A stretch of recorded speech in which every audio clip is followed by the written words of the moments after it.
नमः शिवाय। श्री शिव महापुराण सतरुद्र संहिता खंड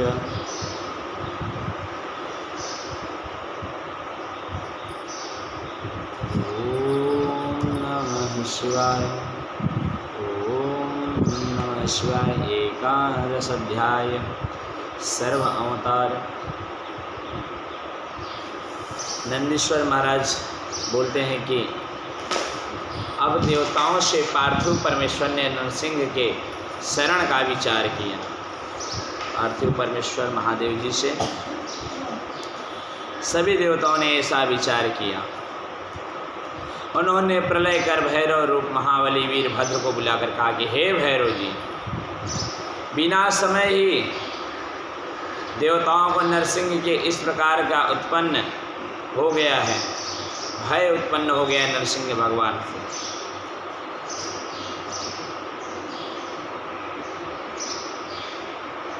अतः हे प्रभु, भैरव को शीघ्र शांत कीजिए।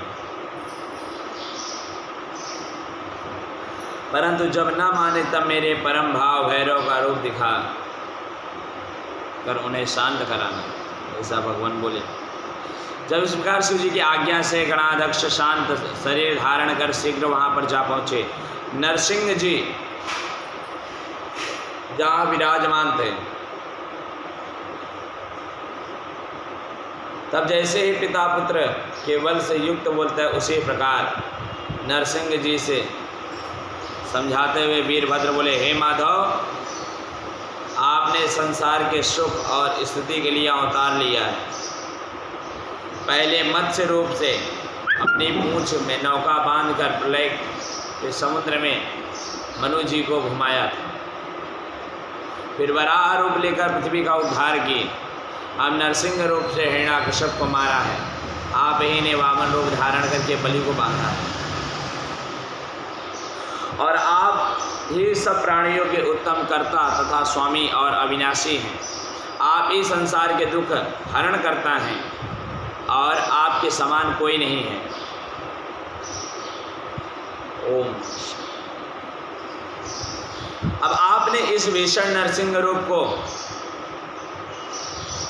जो अवतार लिया था, जिस कार्य के लिए वह कार्य हो गया, अब आप शीघ्र ही इस रूप को त्याग कर अपने सत्य रूप को आओ और शांत हो जाइए। वीरभद्र की ये बातें सुनकर नरसिंह जी ने उनसे भी अधिक क्रोध कर लिया और क्रोधित हो गए और पराक्रमी वीरभद्र से दांत किटकिटाते हुए महाघोर कठिन वचनों इस प्रकार बोले, तुम यहाँ से चले जाओ, मैं इस चराचर जगत का इसी समय संहार कर दूंगा। मेरे ही अंश तथा शक्ति से ब्रह्मा और इंद्रादि सब हुए हैं, सबका स्वामी मैं हूँ। भगवान विष्णु के इन अहंकार पूर्ण वचनों को सुनकर वीरभद्र को भी बहुत क्रोध आया। उन्होंने ओंठ कपाते हुए विष्णु से कहा, क्या आप संसार के संहार करता शिव जी को नहीं जानते? परंतु तुम्हें वह ज्ञात होना चाहिए नारायण, मैं तुम्हारे संहार के निमित्त ही उन रुद्र की प्रेरणा से यहाँ आया हूँ। याद रखिए, उन्हीं की शक्ति से युक्त एक राक्षस को मारा है, किंतु तुम अपना तत्व न जानकर अहंकार से गरज रहे हो। परंतु न तो तुम सृजन करता हो, न पोषण करता हो, न ही संहार करता हो। हरि, तुम उन्हीं के अधीन हो, उनके ही अनेक अवतार लेते हो। आज तक तुम कर रूपधारी का जला हुआ कपाल शंकर जी की अस्थिमाला में विद्यमान है, जिसे कोई धारण नहीं कर सकता। दक्ष के यज्ञ में मैंने ही तुम्हारा सिर काटा, अब भी तुम्हारे पुत्र का 5वां सिर काटा है, और जो नहीं जन्मा आदि से स्तंभ पर्यंत सारी शक्तियां शिव जी की फैली हैं। उसी से तुम शक्तिमान होकर चारों ओर तेज से मोहित हो रहे हो। हे नरसिंह, यदि तुम अपनी आत्मा को अंतरिक्ष नहीं कर लोगे, इसी समय मुझ भैरव रूपी क्रोध वाले शंकर जी का बड़ा वज्र मृत्यु के समान तुम पर पड़ेगा। बोले काल भैरव महाराज की जय। नरसिंह भगवान की जय। 12वां अध्याय सर्वअवतार का वर्णन। सनंद कुमार जी ने बोला कि हे नंदीश्वर महाराज, इसके पश्चात क्या हुआ? नंदीश्वर बोलते हैं कि जब वीरभद्र जी ने इस तरह नरसिंह रूपी भगवान नारायण को समझाया, उन्होंने कहा हे नरसिंह, अत्यंत क्रोधित उन पर झपट पड़े। फिर तो आकाश में व्याप्त शिव जी का तेज प्रकट हो गया और वीरभद्र जी ने नरसिंह को अपनी भुजाओं में बांध इस प्रकार पकड़ लिया, वे अत्यंत व्याकुल हो गए। फिर विष्णु जी को लेकर ऐसे उड़े कि भगवान शिव के वृषभ के नीचे लाकर डाल दिए। विष्णु जी व्याकुल हो गए। सब देवता और मुनीश्वरों ने शिव जी की स्तुति की। शिव जी से गृहित तथा प्रस्वर्श विष्णु का शरीर दीन हो गया। वे अंजलि बाद अपने मनोहर वचनों द्वारा शिव जी की स्तुति करने लगे। नरसिंह शिव जी के रूप भैरव जी से पराजित हो आसक्त हो गए। वीरभद्र ने उनके संपूर्ण अवयव को अपने लय कर लिया। सब देवता उन कल्याणकारी परमेश्वर की स्तुति आरंभ करने लगे। तब देवताओं के इन वचनों को सुनकर परमेश्वर ने उन पुरातन देवताओं और महर्षियों से बोले, आप लोग घबराइए नहीं, इससे विष्णु की महत्ता कुछ न्यून न होगी। वह अब भी मेरे भक्तों को वरदाता और मेरे भक्तों को नमस्कृत हुआ करेंगे। ऐसा कहकर वे पक्षीराज नरसिंह के शरीर को लेकर पर्वत पर चले गए। तभी से भगवान शंकर जी नरसिंह जी के कर्मधारी हुए और मुंडमाला में उनके मुख को मिला लिया। बोले देवाधिदेव महादेव की जय।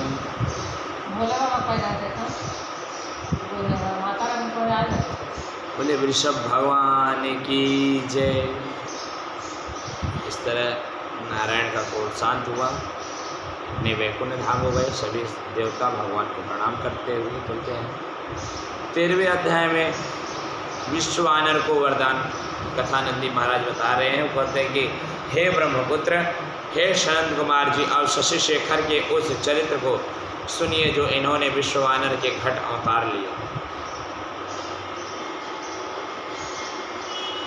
बता रहे हैं कि पूर्व समय में नर्मदा के तट पर नर्मपुर नाम का एक नगर था, जिसमें शिवभक्त विश्ववानर नाम एक मुनि रहते थे। तब संपूर्ण शास्त्रों का वेता और शिव जी के चरणों में निपुण तथा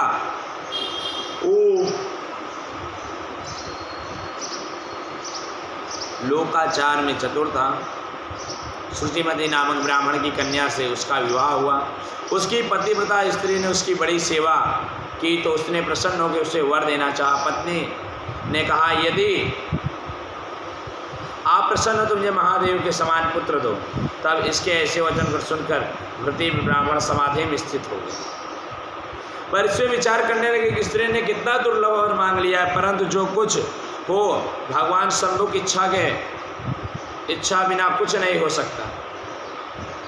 ऐसा विचार कर उस एक पत्नी व्रत में स्थित ब्राह्मण ने अपनी पत्नी से कहा कि हे विश्व के ईश्वर भगवान शिव हैं, मैं वहाँ तप करने जाता हूँ। ऐसा कहकर काशी में जाकर मणिकर्णिका जी के घाट में दर्शन करके अपने सैकड़ों जन्मों के पाप दूर किए तथा वहाँ के विश्वेरादि शिवलिंगों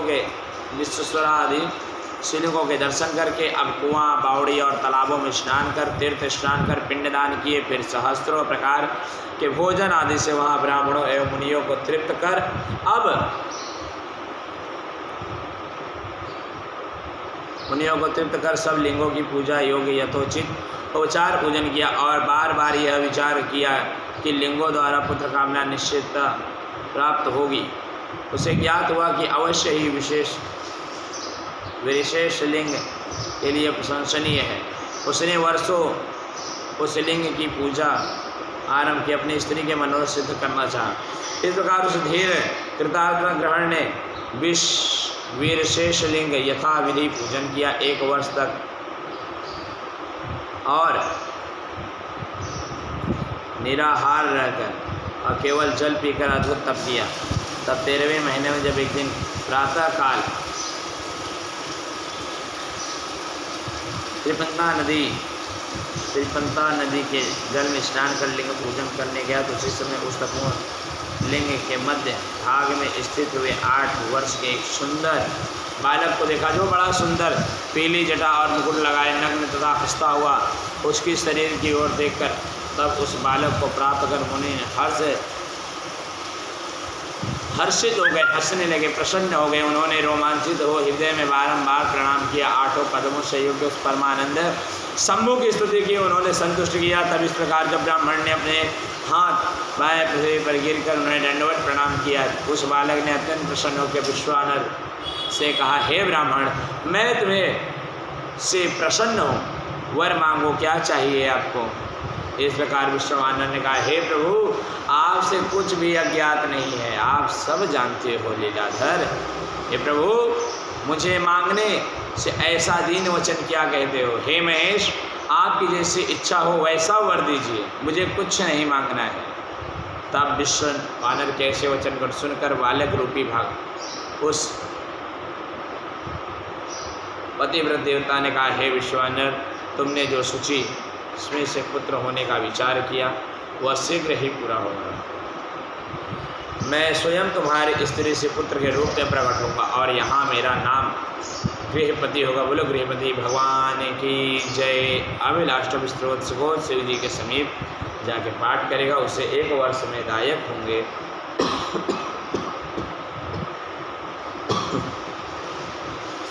क्या यह वंध्या के जो भी पुत्र विश्वानर अपने घर चला गया है, यह वचन सुनकर भगवान शिव के मुख से कि मैं आपकी स्त्री को गर्भ से आपका पुत्र बन के आऊँगा, यह सुन के हंसी खुशी विश्वानर महाराज अपने नगर को चले जाते हैं। बोले देवाधिदेव महादेव की जय, भक्तवत्सल भगवान की जय। 14 अध्याय गृहपति अवतार की कथा।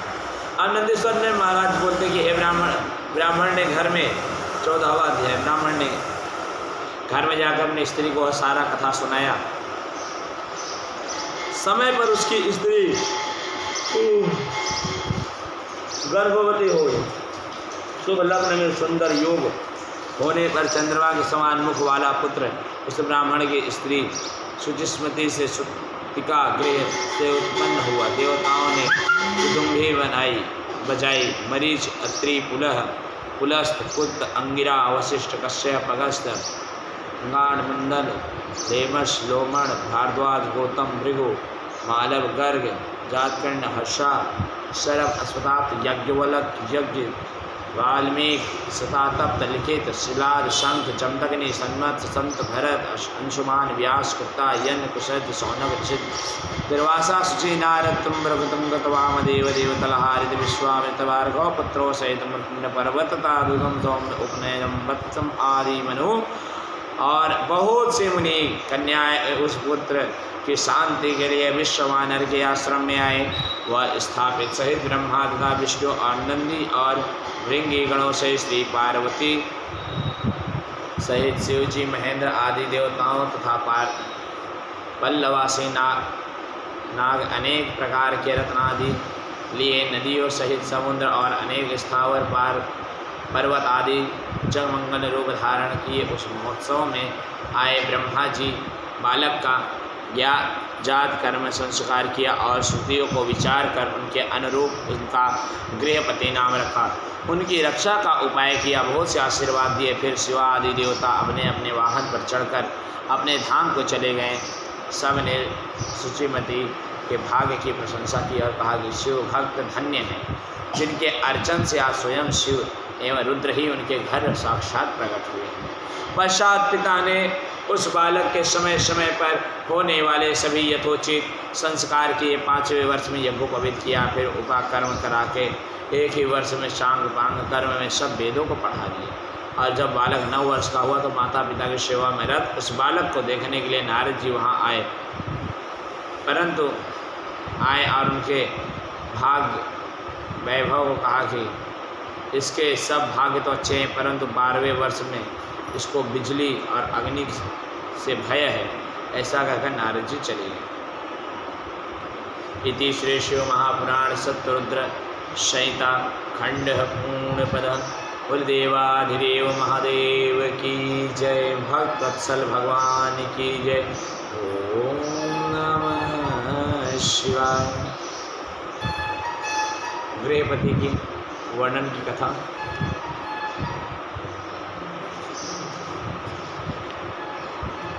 कल करेंगे आगे प्रवेश। 14 अध्याय 14 अध्याय आज हमने किया है। शरभ अवतार